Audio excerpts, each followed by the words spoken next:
আমার মা এখন সস দিচ্ছে।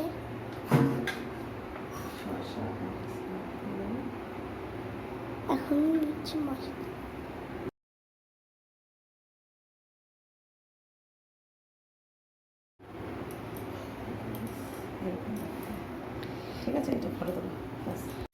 Hello friend, back to my channel. আজকে আমার মা বানাবে, দেখো অনেক রকমের খাওয়া, যেহেতু আজকে উল্টো রথ তাই আমার মা আজকে বানাবে এগ রোল, চাউমিন। এই যে চাউমিন দেখো, আজকে আমার মা চাউমিন বানাবে, এগ রোল বানাবে, অনেক রকমের খাওয়ার তার সঙ্গে।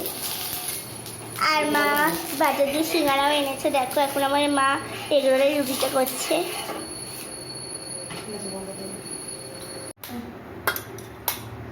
এই যে আমার মা এখন ডিম ভাঙছে।